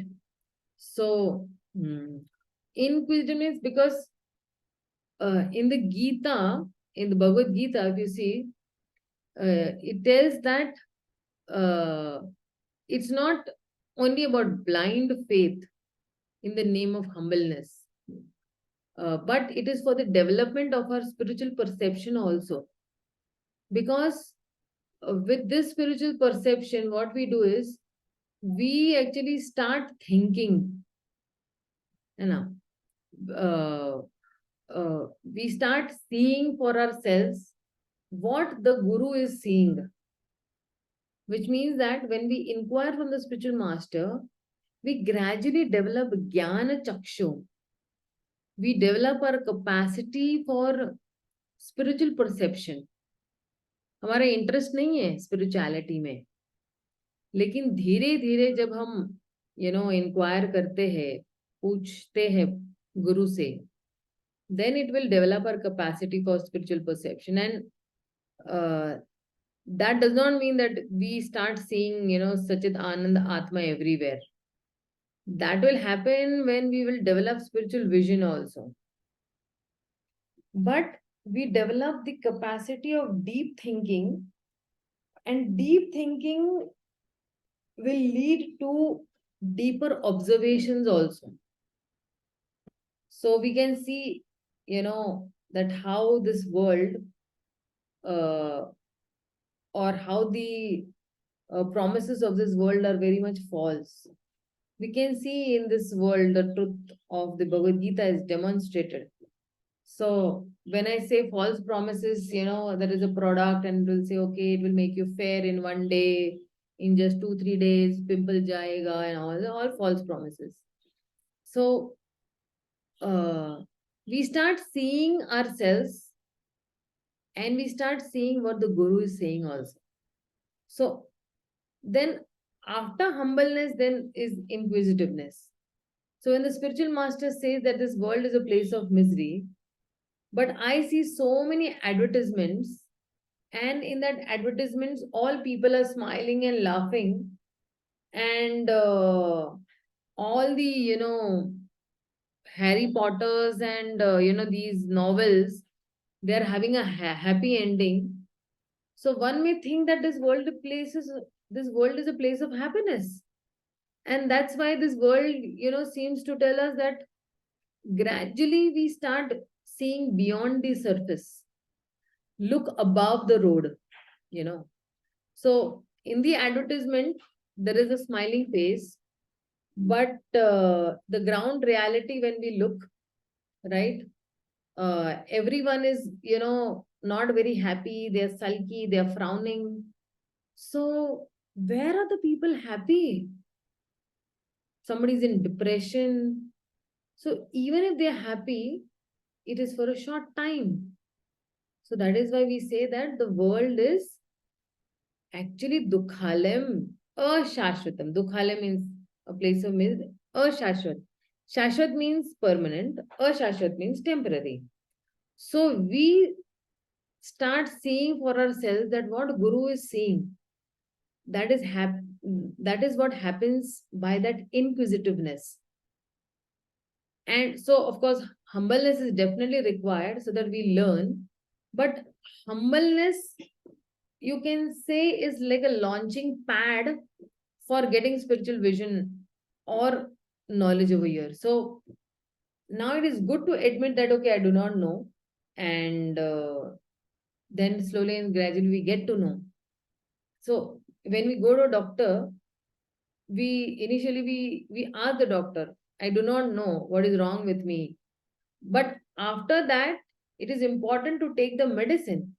If we don't take that medicine, even if we know in full detail what is wrong with us, it's not going to help. So this application of knowledge is service mindedness.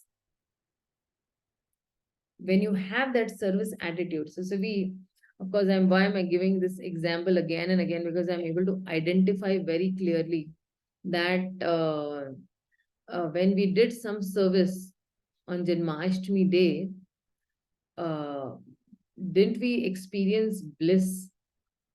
At least on those 2-3 days. Maybe our bodies were tired and our minds were also tired. Physically, we were very much tired, but we experienced some sort of bliss on that day. So the destination of our spiritual journey is that realization that loving service to Krishna is our only source of that lasting fulfillment. And we progress towards that realization by serving Krishna under the direction of the spiritual master or as per the Guru's instructions. So we should know that we are not the body, we are the soul, and Krishna is the Supreme Lord.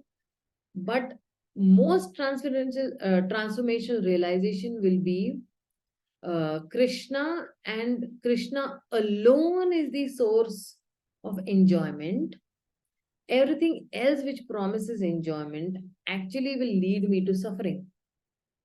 So service to Krishna will grant me better and greater fulfillment than anything else in this world. And once we get this realization and conviction, then whatever temptations will come in this material world will no longer allure us. And how do we get this? By actually living according to this. We may not feel so much satisfaction in loving Krishna right now, but if we keep serving Krishna with affection and devotional attitude as much as we can, then gradually we'll develop our affection for Krishna. And we'll get that realization that there is greater happiness in serving Krishna than anything else. So if you see, the spiritual master's grace works in 3 progressive steps. So humbleness will enable the spiritual master to show us the way. When you are inquiring or when inquisitiveness is there, it will enable us to start seeing the way ourselves. Basically, we'll internalize ourselves. And this service attitude or this service mindedness will enable us to move along that way. So, if I'm not humble, Guru will not show us the way. So, I don't know, please tell me the way. So, by these 3 ways, the 3 steps, we get the spiritual knowledge. And in our Srila Prabhupada's purport, he's saying that this path is definitely difficult. right? It's undoubtedly difficult. So we say that, okay, bhakti is so easy to perform. Yes, bhakti is easiest among all the spiritual paths. And the spiritual paths are generally difficult. So why is it difficult? It is difficult because we have to fight with our inner demons, which are the 6 anarthas, and they are those formidable forces which want to keep us, like a slave, so that we keep on serving them life after life, so that, and that is why we need the guidance of the Guru. So, in Srila Prabhupada's purport, if you see these purports, he says that all these dry speculation and mental speculations cannot help one to lead that right path, right? And uh, uh, or or even, independently, if you study some books of knowledge, you cannot progress in spiritual life, and that is why you need a spiritual master. So these can give us some knowledge. So the books can give us some preliminary knowledge. We can read books and we can think for ourselves. It can be a slight movement also along that particular path. But if we want to seriously progress on the spiritual path, we need a spiritual master. And Srila Prabhupada is making that point that spiritual master is testing the disciple to see the disciple is sincere and serious. Like for Dhruv Maharaj also, Narad Muni tested him. What did Narad Muni tell Dhruv Maharaj? He told that, see, this is your, this is your age of playing. Why don't you go and play? Why you want to go to the jungle and, do some austerities? So because Dhruv Maharaj was very much serious, that's why Narad Muni gave that particular mantra to Dhruv Maharaj to chant, and he gave him the directions as such. So if the disciple is serious, then the spiritual master accepts the disciple. So even in our, even in our Krishna conscious society, we have standardized it that, okay, chanting 16 rounds, following four-legged principles for 1 year, and it depends on every spiritual master's, this also standard. And the spiritual master is testing the disciple, and the disciple also needs to test the spiritual master. So in today's society, there are so many people who claim to be spiritual masters. Then one has to test who is a bona fide spiritual master. So the spiritual master turns towards Krishna, turns us towards Krishna by his own example and by his connection with Krishna. And that is why we say that the spiritual master should be in parampara. So he's not just linked, uh, he's not just linked with his head, he's also linked with his heart. And when that piety is transforming into spirituality, when there is a connection to the Guru and a commitment to that particular process. So, spiritual master's one defining character would be that he is in parampara. But a parampara is link, not just of head, but a link of hearts also. So, what does this mean actually? So, if you see, when in Srila Prabhupada's books and in Srila Bhaktisiddhanta Sri Thakur's book, there is a lot of difference, not in content, but in style, presentation, manner of approach. If somebody read any books written by Srila Bhaktisiddhanta Sri Thakur, you'll find it, the whole, the vocabulary is very difficult to understand. Okay. So, both spiritual masters were very distinct individuals. And it is not that the disciple is going to repeat verbatim like a robot or like a recorder, like Whenever one has heard, he repeats it. That, of course, that also can be done in certain situations where it is required. But the important point over here is that uh, not that is not defining a spiritual master. The spiritual master lives with the principle that are taught in the scriptures, and when the disciple sees how the spiritual master is living that principle of selfless sacrifice, then the disciple also gets inspired to live with the same principles. The principle of selfless devotion to the Supreme Lord, that is the that is present in the heart of the spiritual master, and that is transferred to the heart of the disciple. And when it gets transferred to the heart of the disciple, then their hearts get linked. So a parampara is of links of hearts together. And in that selfless devotion, when the disciple will become exalted, then he will become the spiritual master. And that spiritual master's example will inspire that disciple, who will again get inspired in selfless devotion, which is bhakti.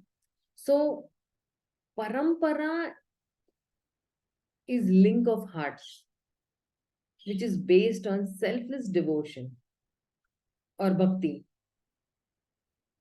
And then that piety will transform into spirituality when there is a connection to the Guru and a commitment to that process. So many people may have piety. It means that they may have belief in do good, and we should not be sinful or immoral or no illicit or illegal activities. But piety in itself is not spirituality. Punya is not spirituality. Doing punya is not spirituality. Piety is in the mode of goodness. But spirituality is even above that. It is transcendental piety that will transform into spirituality when there is a connection to the Guru and a commitment to that particular process. So when I'm saying that tad vidhi pranipatena pariprashnena sevaya. So some people say that I have a direct relationship with God. Why do I need a guru who will come in between me and God? I don't want anybody in between me and God.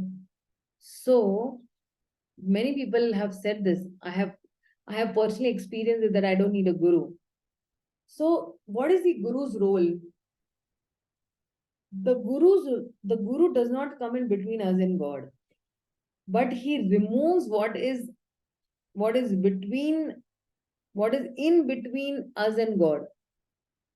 And what is that thing that is in between us and God? That is the wall of our own false ego, the wall of our own misconceptions, and of our own misconceived desires. So soul and the Atma and the Paramatma, the soul and the super soul are neighbors in the heart. But there is a wall of misconceptions. The soul thinks that I'm independent. Being I'm body, I can enjoy at the body level. And based on this misconception, there have been misconceived, misdirected desires. And these misdirected desires take the soul's consciousness away from Krishna. So what is the spiritual master doing? The spiritual master, he gives the knowledge and the process by which these walls of misconceptions and these misdirected desires can be broken down. And the knowledge by which misconceptions are removed, that yes, I am a part and parcel of Krishna, and I am a soul, and also these misdirected desires go away by the knowledge that is being given to us by the spiritual master. Even that wall is also broken.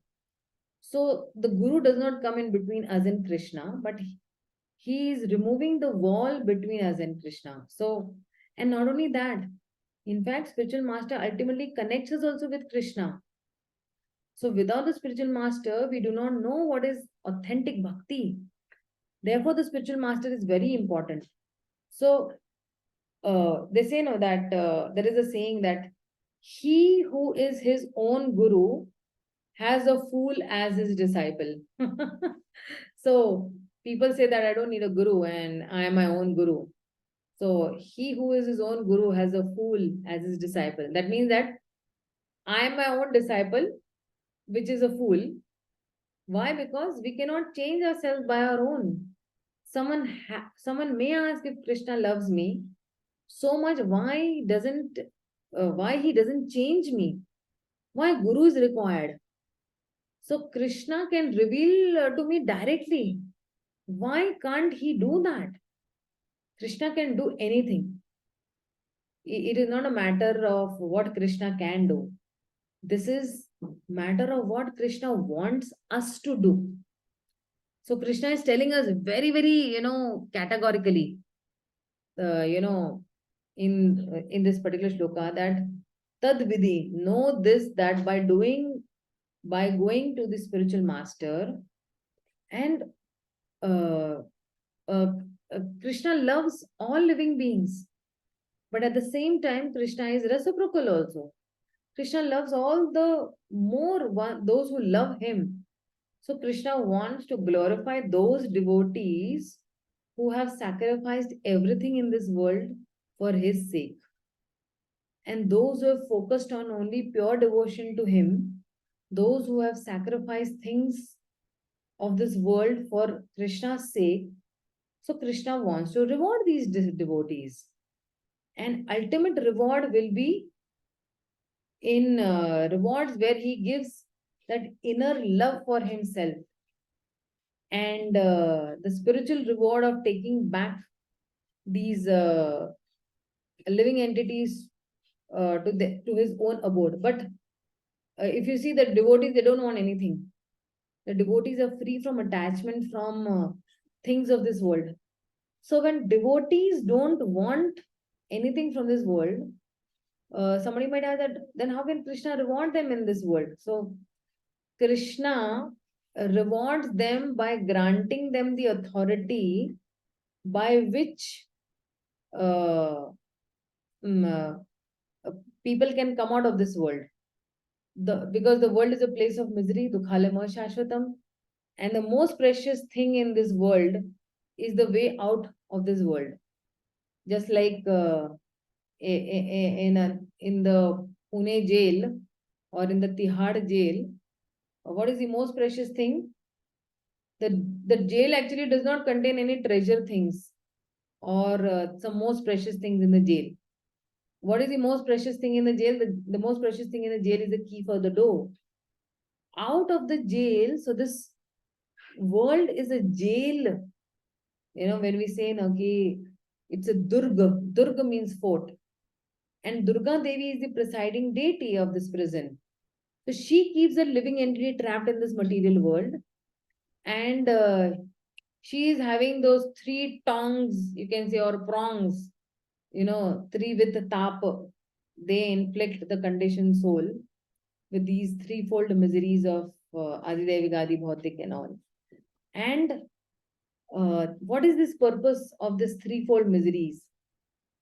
The purpose of this threefold miseries is only that okay, boss, it is telling that living entity, we go back to Krishna. So the purpose of these threefold miseries is not that, okay, she's a sadist and she thinks, okay, let these people suffer and suffer for lifetimes or birth after birth. No. The purpose of that suffering is to reform these living entities. So this world is like a prison. And the most important thing is to get out of this world. And that knowledge is that most precious thing, and Krishna gives it to those devotees who have given their everything to him. He gives them the authority over this. He says, my devotees will become distributors of this knowledge to everyone. So without being submissive to the devotees, this knowledge does not arise in our heart. And we may theoretically understand it, but we may not get transformed.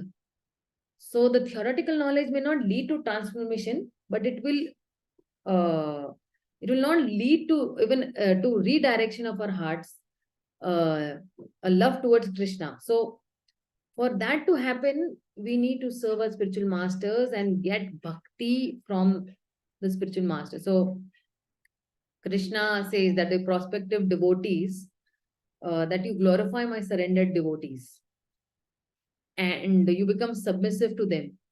And by being submissive to them, you will find out a way to this material existence. So we will get this knowledge by surrendering to the spiritual master only. So, and why? Because the spiritual master is very compassionate, he is caring, he helps the souls to come out of this material world. So someone may say that, don't go to any guru. He means that he is saying that he is guru.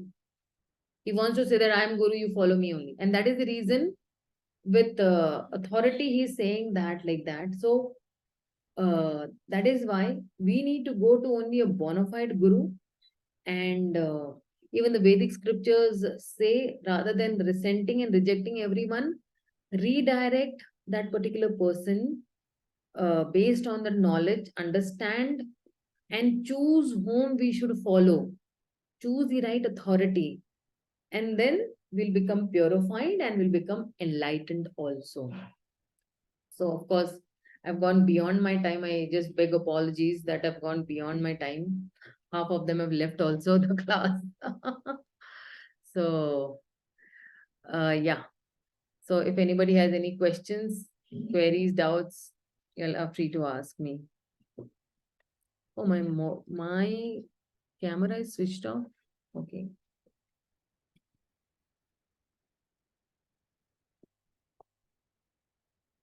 Any questions, any queries, any doubts? Mataji, Hare Krishna. Yeah, Hare Krishna. Mataji, I have one doubt that I always get confused between tapa and yajna. So can you tell me the difference between tapa and yajna? Because tapasya also means sacrificing something. Yeah. So see, when we are saying, when we actually spoke in all this, all these shlokas, where we spoke about yagyas, all these are different types of yagyas only. Because tapasya is also yagya only. And austerity is also yagya only. So when you're doing austerity, what are you doing? When we are doing austerity, we are giving our time also, no, as a sacrifice. Then we are controlling our senses also, right? And when we are giving, when we are doing yajna also. So yajna, all these different types of yajnas that are there, like demigod worship, be it Brahman worship, or be even mind control. Mind control is also tapasya in its own self, because what is happening is, when we had seen over there in that particular shloka, where brahmacharis are offering their senses in the fire of that mind control, right? So that is also yajna only. So yajna means something that you put inside to get something outside, right? So you're putting, so that is called yajna. And tapasya means literally you do some austerities. And most of the activities, if you see, will be tapasya only. Self-control is also tapasya only in itself. Or when you are doing some charity also, what do? You remove some part of that particular thing, money or whatever it is, your wealth or your position, and then you give it to Krishna. That is also austerity only, austerity of the mind. And for more clearer thing, no, you study 17th chapter, you will come to know more in details that how charity in the mode of goodness is goodness, passion and ignorance, or austerity in the mode of goodness, passion and ignorance, or even scriptural studies in the mode of goodness, passion and ignorance. That will be more helpful to you. Fine. Okay, Mataji. Hare Hmm. Krishna. Hare Krishna. Somebody else has any questions, queries, doubts? Okay, thank you, dear devotees. I actually wanted to discuss that, we have elapsed many of these classes. I'll be putting a poll actually on the WhatsApp group. You can just poll that if we can take one day extra, or in a week, 2 hours, 1 hour on one day and 1 hour on the other day. So we'll be able to cover up certain portions. So I'll be putting a poll. You can just, give your own suggestions on that particular poll. Okay. Srila Prabhupada ki jai, Gaur Bhakta Vrinda ki jai, Srila Bhagavatam ki jai, Hare Krishna, dear devotees.